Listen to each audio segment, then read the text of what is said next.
Hi. Today, we will explain the storyline of the movie Books of Blood, released in 2020. Okay, let's get right to the story. Once upon a time, a book titled Book of Blood was published in 1984, and its contents shocked and terrified millions of people around the world. In a certain city, a librarian was organizing books when suddenly he heard a voice nearby. Through a surveillance mirror, he saw a man he recognized standing nearby. The man, named Bennett, had come to collect a debt from the librarian, however. The librarian didn't have the money, so he promised Bennett he could get it from a rare book at an address, 47 Tollington, Ravenmoor. But after giving him the information, Bennett killed him. Bennett then got into the car where his partner Steve was waiting in the driver's seat. He relayed the information he had received. Hearing the name Ravenmoor, Steve was unsure because he knew the place had a bad reputation and was cursed. Nevertheless, Bennett remained unfazed and reminded Steve that they needed the money, so Steve continued driving the car to Ravenmoor. Elsewhere, a woman named Jenna had just moved into a house occupied by her mother, Nicole, and her partner Dan, which faced the ocean. Jenna was trying to recover from a traumatic event, but she refused to tell anyone about it. She believed her therapy had been useless and had stopped seeing her psychiatrist. That morning, Jenna joined Nicole for breakfast while drawing. Without her medication, Jenna's senses became more sensitive, and even the sound of someone chewing could disturb her. This caught Nicole's attention, who regretted that Jenna had stopped taking her medication. But Jenna ignored Nicole's concerns and continued drawing a terrifying figure. That night, Jenna eavesdropped on Nicole and Dan's conversation. Nicole said she couldn't tolerate Jenna's behavior anymore and decided to send her back to the countryside the next day. Hearing this, Jenna panicked. She couldn't sleep properly and even considered killing Nicole and Dan. Fortunately, she didn't act on her terrible thoughts. Instead, she decided to steal money from Nicole's safe and pack her clothes. In the middle of the night, Jenna fled Nicole's house and headed to the station. She booked a bus ticket to Los Angeles and waited for her bus to depart in 5 minutes. At the station, she saw a strange man staring at her, but Jenna didn't have time to pay attention. She hurriedly boarded the bus. Jenna could only calm down when she couldn't hear anything around her. She kept her headphones on throughout the ride, drawing. A few hours later, the bus pulled over, and she saw the strange man at the station get on. Frightened, Jenna got off at the small town of Ravenmoor, which she had never visited before. She then entered an internet cafe called Spider to book a place to stay online. She found a house with an empty room, and without waiting long, she headed to the house that night. It was inhabited by a married couple, Ellie and Sam. In the house, there was another resident named Gavin who recognized Jenna from the internet cafe. The man believed their meeting was fate or a cosmic synchronicity. After looking around, Jenna entered her room, but she couldn't fall asleep right away. She heard strange noises coming from behind the wall, and a cockroach suddenly emerged from behind the wall. Jenna jumped back in surprise, only to find Ellie had entered her room to check on her. Ellie explained she had placed a radio in Jenna's room. Thinking she liked listening to music, Jenna clarified she was wearing headphones without music, just to block out the surrounding noises. Ellie understood Jenna was a sensitive person. Ellie then invited her to join them for cake and tea downstairs. Jenna shared that she hadn't planned to stop in that remote town. She intended to go to LA but felt nauseous along the way and decided to get off. Ellie concluded that Jenna's reason for getting off wasn't nausea, and Sam added that Ellie was very sensitive to word choice, especially medical terms. Ellie herself was a nurse, and Sam was a carpenter. While listening to them, Jenna heard strange noises again from the floor, and a cockroach appeared between the wooden floorboards. Gavin got up to get rid of it, but Ellie stopped him, saying she didn't want the cockroach to be crushed. It was better to just throw it away. After dinner, Jenna chatted with Gavin while drinking tea by the fireplace. Gavin asked Jenna what she wanted to do in LA, but he immediately realized that the question was too personal. Jenna replied that she didn't really know where she wanted to go. She confessed that she had a bad experience at college with a teacher, which was why she ran away. While chatting, Gavin sipped his tea and noticed that Jenna seemed distracted. Jenna confessed that she was sensitive to sounds, a neurological disorder called misophonia. Sometimes she wished she could be deaf or go back to the womb and hide there forever. This conversation made Gavin think that Jenna had a unique perspective, and he liked it. Soon, they decided to go to sleep. Gavin said he would go explore the campus tomorrow and wanted to take Jenna along. Jenna couldn't decide if she wanted to go tomorrow, but asked Gavin to text her before he left. Jenna tried to sleep, but the noises haunted her again. She put on headphones to calm herself, but it didn't help. Her anxiety made Jenna's hallucinations worse, and Nicole's words about wanting to get rid of her echoed in her head. Not only that, she hallucinates that Nicole comes into her room, followed by Gavin, Ellie, and Sam. She also dreams of a swarm of cockroaches coming out of her mouth. The next morning, Jenna goes to the cafe alone to draw and order coffee. She remembers that Gavin hasn't sent her a message yet, so she sends him a text first and asks if he's already left. Jenna went to the cashier to refill her coffee. While waiting, she looked outside and saw the mysterious man who had been following her yesterday peeking into the cafe. Jenna panicked and rushed to find a way out through the back. Out of breath, she entered the yard, where Ellie, who was gardening, immediately approached her and asked what was wrong. Jenna explained that sometimes when she was anxious, she saw something. Ellie felt concerned about Jenna's condition and invited her to look at her plant collection in the garden to calm her down. Ellie proudly explained the names of her plants and their benefits, and she also shared the gardening rules she believed in, such as removing plants that are harmful. She hated doing it, but she had to protect her plants. Ellie admitted that plants were better than humans, who could sometimes be cruel, especially to mothers. However, she made a lot of effort to protect her plants so they wouldn't get damaged and could keep growing. Hearing Ellie's story, Jenna wondered if Ellie had children. Ellie replied that she had twin children named Shiloh and Sam, but Sam had died as an infant. Shiloh was now married and had 2 children, and Ellie felt deeply grateful for that blessing.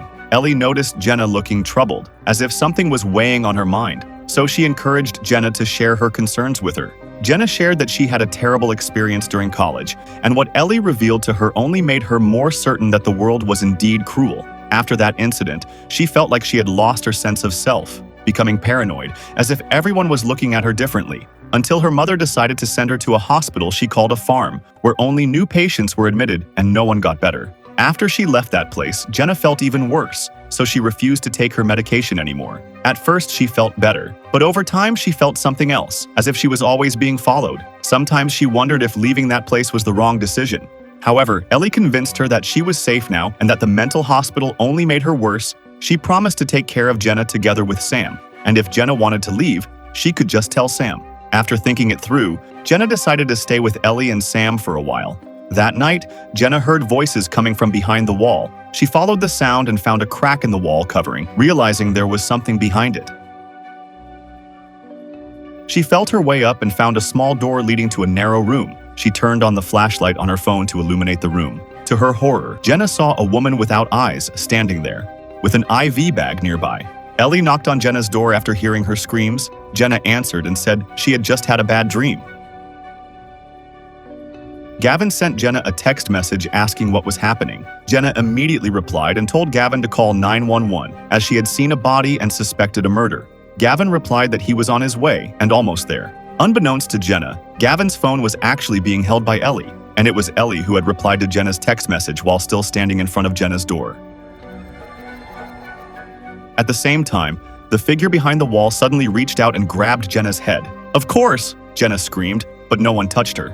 Ellie persuaded Jenna to open the door and let her help, but Jenna, who no longer trusted Ellie, looked for a way to escape. She opened the door, and when Ellie entered, she hit Ellie on the head, knocking her to the floor. Meanwhile, Sam heard a commotion from upstairs and suspected that something had happened to Ellie. Jenna rushed to find another way out, but the windows were locked. Jenna finally entered another room and found the basement stairs. She found the same crack in the door as in her room. Upon entering, Jenna screamed in panic as she saw many patients tied to the walls, reaching out their hands as if begging for help. The room led to another room on the lower floor, near the exit door. Jenna rushed toward the door, but Sam blocked her, holding her tightly, while Ellie appeared with a syringe and injected Jenna. Jenna came to in a paralyzed state. Unable to move her body, Ellie said that everyone in the house would be well taken care of. She had a supply of natural pain relievers. It was revealed that the sounds Jenna had heard earlier, behind the walls and floors, were not hallucinations or the sounds of cockroaches, but human voices. Behind the kitchen floor, someone lay in a paralyzed state like Jenna, but was still able to groan. Ellie stomped her foot to silence the figure. Ellie then shared that she felt sorry for the patients in the hospital, who were lonely and dying. She believed she could save them from death with her natural remedies. The hospital discovered Ellie's actions and forced her to retire early. Her farm closed down, and Sam was fired. At the same time, their daughter and her family threatened to leave the house. Sam and Ellie didn't want to lose them, so Ellie came up with a radical idea to keep their family together. Ellie used her medical knowledge and skills to create a special potion that made someone look like a living corpse and removed important anatomical parts from their body, such as the eyes and tongue, while Sam used his skills to create a standing coffin. Ellie confessed that on the first night Jenna arrived, she added several doses to her tea. Sam also entered Jenna's room to measure her. Gavin also became a victim. He is now buried under the floor, without eyes like the others. Ellie said she would prepare Jenna to be with Gavin. After explaining her story, Ellie injected Jenna's eyes, assuring her she would no longer be able to see or feel anything painful. Sam said he had made a small place for Jenna, but cockroaches kept chewing on the wood. Suddenly, a man named Balsam came to Ellie's house looking for Jenna. The man had been following Jenna for some time and knew where she was staying. Ellie tried to chase him away, saying Jenna no longer lived there, but Balsam insisted he hadn't seen Jenna leave the house. Ellie eventually let Balsam in and offered him tea. After that, in the kitchen, Ellie signaled to her husband to handle Balsam. Ellie returned with a cup of tea. Balsam then pulled out a photo of his son, Tony, with Jenna. He said his son had fallen in love with Jenna, but Tony had eventually died. Tony's phone records showed that Jenna was the last person he had contacted, though Balsam didn't blame Jenna. He just wanted to know something. Meanwhile, the effects of the anesthetic began to wear off in Jenna's body, and she could move her hands, though her body was still paralyzed.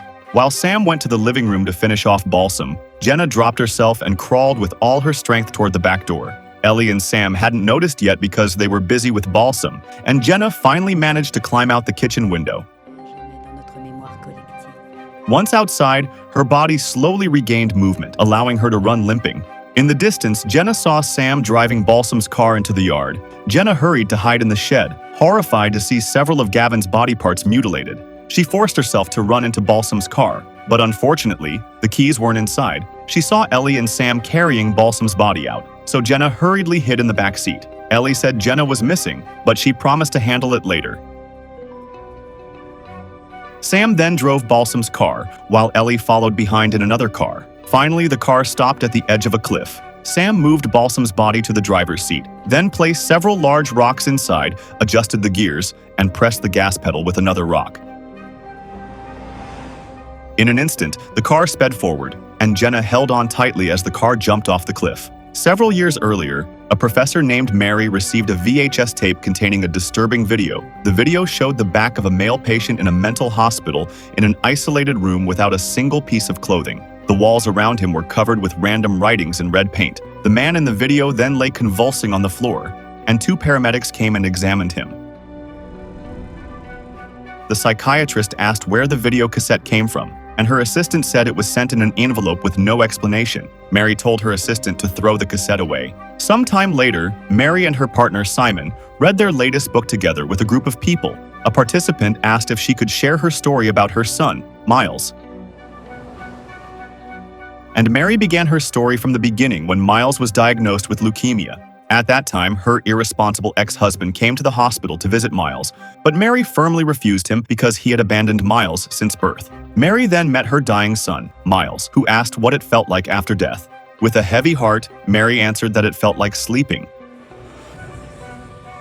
Miles said he wanted to stay close to his mother, but he was tired and died shortly afterward. Mary tried to continue her life as usual by teaching at the university. It was then that she met Simon, one of her students, who turned out to be the person who had sent the mysterious VHS tape to Mary. He claimed to have a gift that allowed him to communicate with the afterlife. He had tried to suppress this ability with various sedatives but had failed. He assured her that he was sane. Simon knew Mary's reputation for exposing the tricks of people who claimed to be supernatural mediums. He understood why Mary disliked his presence, but Simon insisted on getting closer to her. Not without reason, Simon claimed he had come to her because Miles had told him to, which piqued Mary's interest, and she agreed to collaborate with Simon on writing a book about the world after death. However, Mary didn't immediately trust Simon. She conducted various tests on him to prove he wasn't a fraud. One day, she invited some colleagues to witness Simon being isolated in a room while naked. Mary then examined Simon's body to ensure he wasn't hiding anything. After being convinced, Mary began her test. Simon warned them that they would hear very disturbing sounds, but no matter what happened, the door must not be opened under any circumstances. He also asked Mary to turn off the lights, but even before she could, the electricity suddenly went out. The room was pitch black, and Mary and her colleagues heard unclear sounds. After a few minutes, the lights came back on. They were all shocked to see the walls covered in red writing. One of the messages was familiar to Mary. "I'm not sleeping, Mom," as in the video recording. Simon then collapsed and convulsed. Paramedics immediately arrived to take Simon to the hospital. In the ambulance, Simon said he had just let the spirit speak. For a while, Mary found it hard to believe Simon. But a few days later, she contacted him because one of the messages on the wall was haunting her. Mary decided to open her mind and trust Simon, but he said he couldn't contact Miles anymore. Mary then invited Simon back to her house, allowing him to enter Miles's room, which was still neatly arranged. When holding one of Miles's dolls, Simon recited Miles's final message before dying, and Mary remembered it accurately. From that moment on, Mary fell in love with Simon and felt that Miles approved of their relationship. Her perception of the afterlife also changed. She began to wonder what would happen if scientists started incorporating faith into their search for truth in the universe. For this reason, she wanted to open a foundation and invite her guests to become investors and gain access to the best scientific discoveries. However, Mary and Simon's relationship was not as smooth as it seemed. Mary caught Simon sleeping with one of Mary's students. Even though it was obvious, Mary denied that Simon was not himself and was trying to recover. Simon did not feel that way. He revealed that Mary did not know him well. Simon also reveals that he once met Mary's ex-husband and talked about Miles, who was dying at the time. Mary, shocked, demands an explanation from Simon, who admits that he has been deceiving her all along. Mary said that what Simon had done was very difficult to fake, but Simon was a skilled deceiver. He explained that he had bribed the maintenance technician at Mary's lab, and the writing on the wall had been written by him the night before using a compound called phenolphthalein. The compound only becomes visible when exposed to an activator, namely ammonia. On the day of the test, Simon sprayed the wall with ammonia he had hidden there. As for the seizures in his body, Simon injected a small dose of penicillin, to which he was allergic. It took an hour for the allergic reaction to appear, convincing Mary. Simon had tried to make Mary stop obsessing over him, but Mary fell in love with him instead. Upon hearing this confession, Mary became furious and slapped Simon hard, calling him useless and a drunkard. To ease her disappointment, Mary entered Miles's room and hugged his doll. Suddenly, a message appeared on Miles's chalkboard. "Bring him to us." Mary heard Miles's labored breathing and saw something behind his blanket. Whatever it was, it made Mary smile with relief. The next day, Simon came to Mary to apologize. He realized he had been drunk and didn't know what he had done. Mary calmly said she understood. Simon said he wanted to say goodbye and pack his things, but Mary asked him to stay. Mary said their work had to continue. She had invited some new investors that evening. Strangely, since last night, Mary could see Miles's spirit. That night, Mary told Simon to perform a spirit summoning. To convince the investors, just like they did in the lab, Simon took off his clothes and Mary made sure there was nothing hidden on his body. Mary whispered to Simon that he had angered the spirits, but Simon remained silent, not understanding Mary's meaning. Mary then left and locked Simon in Miles' room, explaining the procedure that would take place. Soon after, real spirits began to arrive. Objects moved around Simon, and Miles's spirit appeared on the rocking chair. The lights went out. It didn't stop there. Curious spirits appeared and whispered various unclear messages. These messages appeared on Simon's body. He could only surrender and scream in pain, his entire body covered in blood. Finally, the electricity came back on, and the investors were stunned to see Simon lying on the floor, dying. Before taking his last breath, Simon apologized to Mary. One of the messages on Simon's body read, "Bennett, back to Bennett." He and Steve were now at the Spider Internet Cafe. After ordering coffee, they hurriedly left the cafe.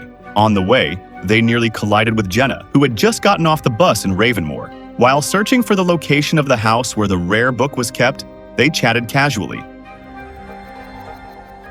On a dark, narrow street, Steve's car suddenly broke down. Bennett got out to check the engine, however. Suddenly, a spirit appeared on the passenger seat, startling Steve. He watched the ghost get out of the car and enter an empty church. As if hypnotized, Steve got out of the car too.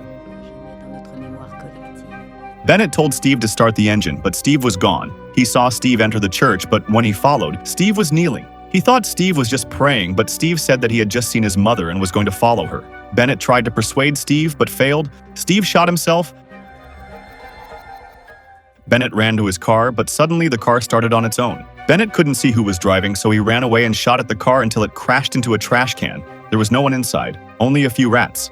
Bennett finally arrived at house number 47, Tollington, Mary's house. He entered quietly while holding a gun, but saw no one inside except Mary's book. Bennett then searched the house and heard the sound of someone laughing. He found Miles's room where Mary was inside. Without hesitation, Bennett threatened Mary to show him the blood book. Mary calmly pointed to the rocking chair where Simon was sitting. Mary explained that Simon was left alive so that the spirits could convey their messages through his body. In short, Simon was the blood book. Mary knew Bennett would come because his name was on Simon's body. Bennett insisted on having the book, but Mary knew he wouldn't succeed, as he wasn't the first to desire the blood book. Sure enough, soon after, a group of large rats attacked Bennett, who ran out of the house trying to shoo the rats crawling on his body. Unfortunately, he accidentally stabbed himself in the stomach, thinking a rat had entered his clothes. In his wounded state, Bennett sought help and found Ellie and Sam's house. Coincidentally, Sam was dragging one of his victims, who was already paralyzed before he could say anything. Ellie appeared and attacked him from behind. On the other hand, Jenna survived the accident in the ravine and woke up in the hospital. Nicole and Dan were talking to a police officer who was investigating the death of Balsam, Tony's father. The police were convinced that Balsam had been stalking and kidnapping Jenna to take responsibility for Tony's death. A few days later, Jenna returned to live with her mother and Dan. After dinner, Jenna was flipping through pictures in her book. She was startled by some of the images, which showed someone jumping into the bottom of a ravine. This reminded Jenna of Tony and made her feel guilty, because on the night of Tony's death, Jenna had pushed him off the roof of a building to prove his love. Now, no one knows the truth except Jenna. The next day, Jenna returned to Ellie and Sam's house. She decided to be preserved and lose all her senses. Jenna's name was already written in the Book of Blood.